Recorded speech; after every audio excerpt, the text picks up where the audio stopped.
Uncle Dan here, back with another video. Today it's Ravens Chargers. I'll be going into all the nitty gritty of the game to give you my full analysis. Also, a quick side note before we begin.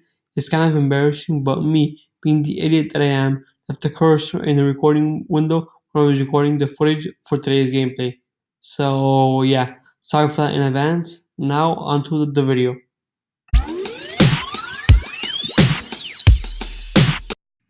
To give you a feel for today's matchup, I could talk to you about betting lines, expert picks, or anything else like that. But instead, I'm going to tell you what's really important in this case: the Ravens' regular season. With starting quarterback Joe Flacco, the Ravens began the season 4-5, poised to miss the playoffs, and also trending towards firing head coach John Harbaugh. Then, Joe Flacco was unable to play due to a right hip injury in Week 11. This changed everything, as the rookie Lamar Jackson, the Ravens' backup quarterback, was forced to take reins of the offense, something that worked out incredibly. With a new run-oriented scheme, with Jackson having many designed running plays for himself due to his unique running ability, the Ravens enjoyed tremendous amounts of success and seemed to be unsolvable on offense. With Lamar at quarterback, the Ravens finished the season 6-1 with an overall record of 10-6, just enough to surpass the Steelers and make the playoffs. But in their dominance late in the season, one of the teams they beat were the LA Chargers, the same team they now had to face off against in the wildcard round. And this single fact, the fact that it was the second time the Chargers defense was seeing Lamar Jackson line up a quarterback against them, would undeniably change the course of the game.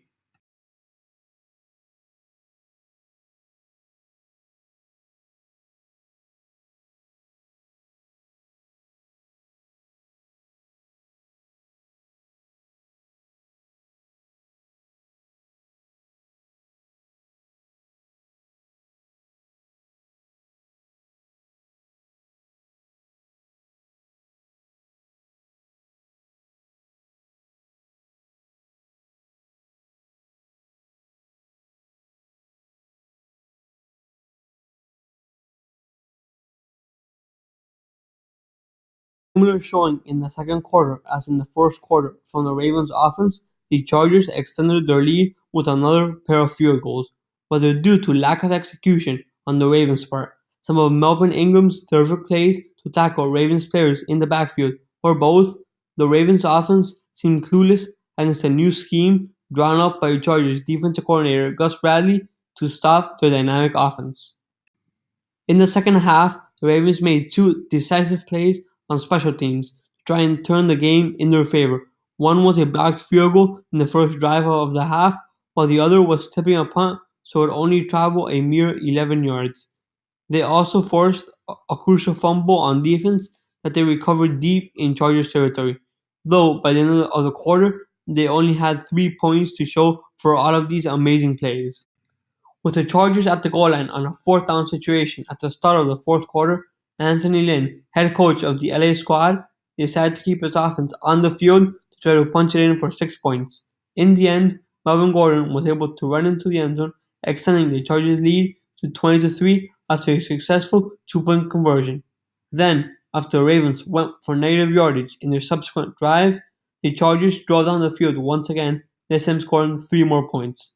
At this point, with the Ravens down by almost 3 touchdowns, Ravens fans clamoring for Joe Flacco to come in at quarterback since the end of the third quarter, the game seemed hopeless, at least until Lamar Jackson stepped on the field with 9 minutes and 2 seconds left on the clock.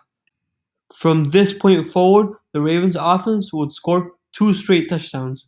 In the second of these drives, Lamar Jackson made an unbelievable play. Here's the play I'm talking about. Options. In other words, there's always a counter to what someone's doing. You just hate it when you find it on Monday and not during the game. Jackson, look at that cut. Look at the Ravens down the field, and it's caught by Dixon. Dixon roaming free in the secondary and down to the 10. After these two successful drives, coupled with two Chargers punts, Lamar Jackson had 45 seconds with no timeouts to score a touchdown and win the game against the Chargers. In the end, though, Lamar Jackson's tendency to fumble cost the Ravens dearly as he lost the ball in the third play of the drive, effectively ending the game. Now, onto my key takeaways.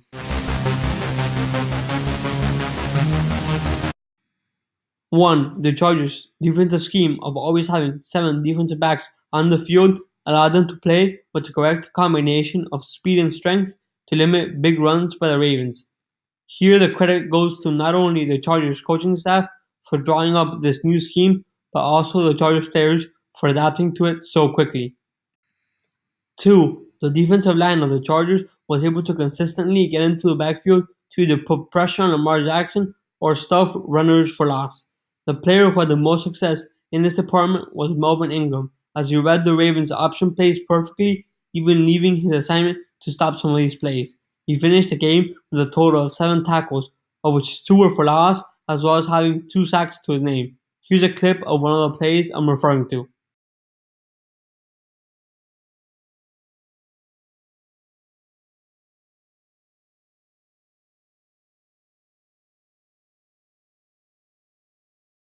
3. The Chargers' kicking game. With 5 made field goals and only 1 miss coming off a block, Michael Badgley, the Chargers kicker, had himself a game, alone scoring 15 of the Chargers' 23 points.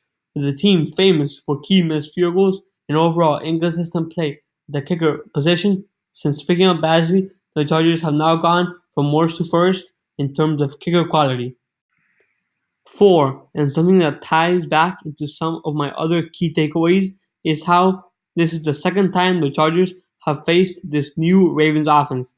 With that knowledge, the Chargers were far more comfortable in this playoff game. Watching this matchup when compared to the Chargers' loss to Ravens in Week 16, it's clear how invaluable this experience was. 5. Lamar Jackson's potential as a passer in the fourth quarter. This may seem strange that the Chargers did end up winning the football game, but for Lamar Jackson to overcome 3 disastrous quarters to almost lead his team to a comeback win is very promising for next season, as he will need to be a more effective passer for his team to repeat the success they had late in the year. Now for my conclusion on both of these teams.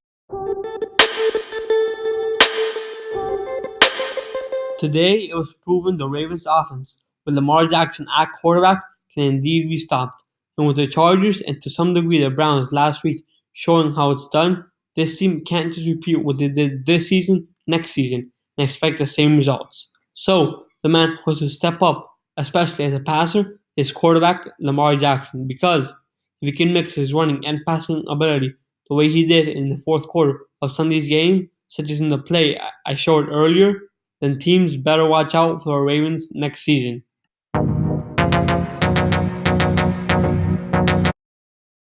The Chargers, on the other hand, will play in Foxborough this weekend, and regardless of how much better of a team the Chargers have, Bill Belichick and Tom Brady will be a hard duo to take down. In my opinion, the key to the Chargers winning is the defense being as energized as they were Sunday, which seems to put pressure on Tom Brady without blitzing too frequently. If they combine this with good, varied offense, then the Chargers will have a good shot at victory.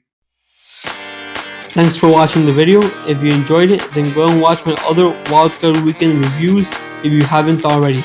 You should expect the Bears-Eagles video later today, or at the very worst, early Saturday morning.